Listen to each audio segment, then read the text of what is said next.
Spence going to talk to you guys today about beer blenders. So really cool tool in a draft beer system because you can actually premix the blends, the precise amount instead of buying premixed cylinders at like your local air distributor place. But real cool tool.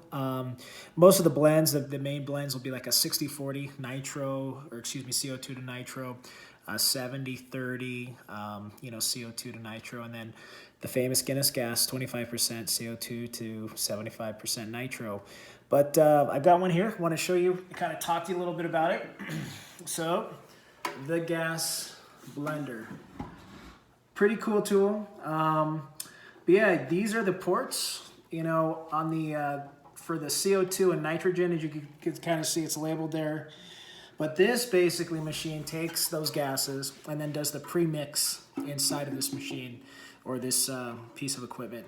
Now, most blenders, well, they usually come in one blended mix that they basically send downstream to the beer system. This one actually has two, which is really cool looking. It's these two ports over here. These are the inlets, and these are basically the gas ports. It looks like it's a 25% CO2 on this one, and the 70% CO2 for ales and lagers on this one. And actually, these are kind of cool. This model especially, they've got little knobs on the side.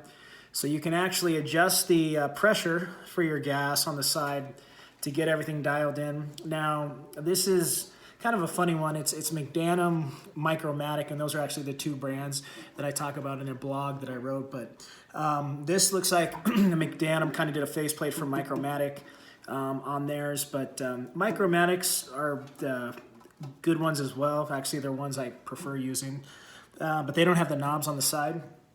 They're actually preset at 47 PSI, so there's no setting them on the side or anything. Basically, once you get it, you make sure you put your nitrogen and CO2 into your blender. And there's a thing to notice that they actually have like minimum inlet pressure that you have to meet or exceed, and then a maximum pressure. So on this one, it's 55 PSI. So basically the CO2 and nitrogen need to be above 55 or at 55 and above for the inlet pressure, and then not to exceed 150 PSI. But basically, yeah, this does all the blending for you to the exact precise blend that you need. And this one that I was showing you is pretty cool. It's the one I'd recommend. Simply, it's got two blends coming out here, kind of your Guinness gas, and then your 70-30 for ales and lagers. Now, you want to use one of these too, just so you know, is when you need to exceed, when you're exceeding like 15 or 16 pounds or PSI of applied pressure to CO2. Because if you use pure CO2 at a high enough pressure, you're going to overcarbonate your beers. That's why the blenders come in handy, which is really cool.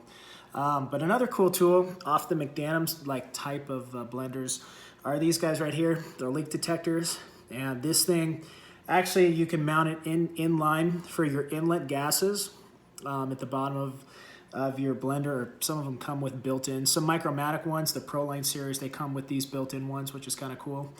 But what's cool about these is it lets you know if there's a leak or not in your system.